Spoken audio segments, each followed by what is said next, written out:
আসসালামু আলাইকুম, কেমন আছেন সবাই?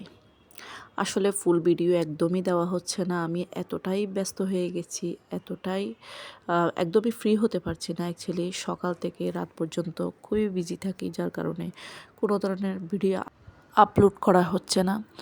অ্যাকচুয়ালি তারপরেও চেষ্টা করছি সবার জন্য মাঝে মাঝে একটা ভিডিও আপলোড করতে। যাই হোক, এখন আমার যে অফিসে যাই আসলে সেখানে এত বেশি ব্যস্ত হয়ে যায় সবার সাথে কথাবার্তা বলা, কাজ করা, এগুলাতে জীবনটা বলতে গেলে এক প্রকার মোটামুটি চলে যাচ্ছে কোনোরকম। আলহামদুলিল্লাহ ভালোই আছি। ২টা অফিস নিয়ে মোটামুটি বিজি আছি। আর ব্যস্ত জীবন তো বুঝতেই পারছেন সবাই। ব্যস্ত জীবন কাটানো যেমনটা কঠিন আবার তেমনটা সহজও। সহজ বলতে ভাষার কোনো দায়িত্ব নিতে হয় না। কোনো ধরনের ফ্যামিলির কোনো দায়িত্ব নিতে হয় না। আর বাইরের দায়িত্বটা তো আরও বেশি কঠিন। এটা যারা করেন তারা তো অনেক বেশি ভালো বুঝেন। যাই হোক, আলহামদুলিল্লাহ সব ধরনের রেসপন্সিবিলিটি নিতে গিয়ে এক প্রকার আমি হিজিবিজির মধ্যে পড়ে গেছি। এখন কোনটা আগে করব, কোনটা পরে করব। আম আমি আসলে সবার জন্য মাঝে মাঝে চিন্তা করি ভিডিও মেক করব। আবার মাঝে মাঝে চিন্তা করি ভিডিও মেক করতে গেলে একটা টাইমের ব্যাপার-স্যাপার আছে, একটা সব কিছু মিলে একটা সিচুয়েশনের ব্যাপার-স্যাপার আছে। মাঝে মাঝে আবার সব কিছু মিলিয়ে একটা ঠান্ডা মেজাজে বসে এই ভিডিওগুলো আপলোড করতে হয়। সব কিছু এভরিথিং মিলিয়ে আমি কোনোভাবেই কোনো ধরনের কোনো ধরনের লম্বা ভিডিও আপলোড করতে পারছি না। জাস্ট তারপরও আমি চেষ্টা করছি সবার জন্য মোটামুটি ছোট হোক, বড় হোক রিলস আপলোড করতে। আর যাই হোক, জীবনটা কোনো রকম কেটেই যাচ্ছে। ভালোই যাচ্ছে যা মনে করি। ভালোই যাচ্ছে আলহামদুলিল্লাহ। এত ভালো সময়টা কেটে যাচ্ছে যা আমি অনুভব করতে পারছি না আমার সকাল কোন দিকে যায় এবং সন্ধ্যা কোন দিকে যায়। আমার রাতে টেনশন হয়ে যায় সকালে কি করব। সকালে বের হওয়া থেকে শুরু করে তারপর টেনশন হয়ে যায় সন্ধ্যায় এসে কি করব। আসলে জীবনটা এত বেশি ব্যস্ততার মধ্যে কাটাচ্ছি।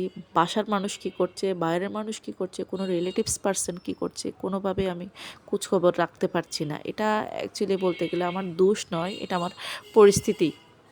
আমি পরিস্থিতির শিকার।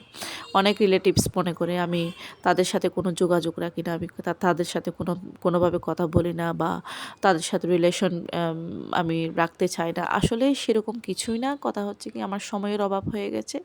যখন সময় ছিল তখন আমার একটা টেনশন ছিল, মানসিক একটু চাপ ছিল। তখন আমি মন চাইলেও করতে পারিনি। এখন আমার এতই বেশি টাইমের অভাব হয়ে গেছে, আমার এখন মন চাইলেও আমি করতে পারছি না আমার টাইমের জন্য। ২ ধরনের সিচুয়েশনে ২ ধরনের প্রবলেম ক্রিয়েট হইছে। যাই হোক, আলহামদুলিল্লাহ তারপরেও বলব এত ভালো আছি, এত ভালো আছি। আল্লাহর দরবারে লাখ লাখ কোটি কোটি শুকরিয়া। এখন আমার যেকোনো প্রবলেম আসলে আমার প্রবলেমগুলো সামলানোর মতো হাজার হাজার মানুষ এখন আমার পাশে আছে। আমি এতে আলহামদুলিল্লাহ। ফ্যামিলি পারসন তো আছে, পাশাপাশি আমার যে লোকজন, আমার যে জনবল এখন হয়েছে তাতে আমি মনে করি আমার প্রবলেম আসার আগে তারা আমার প্রবলেমগুলো সলভ করার চেষ্টা করে এবং আমাকে নিয়ে চিন্তা করার চেষ্টা করে। এতে আলহামদুলিল্লাহ। জীবনে বেশি কিছু পাওয়া, আহামরি কিছু পাওয়া, এটা তো থাকবে, চাওয়া পাওয়া তো অবশ্যই থাকবে। তার পাশাপাশি জীবনটাকে এমন একটি রাস্তায় নিজেকে তৈরি করে নেওয়া যার মধ্যে নিজের একটা দুশ্চিন্তা দূর হয়ে যাওয়া, এই জিনিসটা আসলে অনেক বড় জিনিস। এটা আমি একটা জায়গায় থাকলাম আর তার ব্যাপারে আবার আমার দুশ্চিন্তাও দূর হয়ে গেলে এমন কিছু না। আমার এই জায়গাতে এমন একটা আল্লাহর রহমত আছে যেখানে আমার দুশ্চিন্তাও দূর হয়ে গেছে। কারণ আমার যে ইন ফিউচার যে কোনো একটা প্রবলেম হবে, এটা তো মানুষের যে কোনো সিচুয়েশানে হতে পারে, যে কোনো একটা মোমেন্টে মানুষের প্রবলেম হতে পারে। প্রবলেম ছাড়া তো আর মানুষের জীবন যাবে না। তাই বলে যে একেবারে জীবনটা শেষ করে দিব এমন না। আমাকে সবসময় ফাইট করে চলতে হবে জীবনের সাথে। এমনভাবে ফাইট করতে হবে, সঠিক রাস্তায় ফাইট করতে হবে। যেমন তেমন কোনো রাস্তায় ফাইট করলে আপনার জীবনটা কোনোভাবে এগিয়ে যাবে না। তারপরও চেষ্টা করি নিজেকে একটু বাস্তবতার তাগিদে নিয়ে যেতে, আরও সিনিয়র পর্যায়ে পৌঁছানোর জন্য চেষ্টা করছি।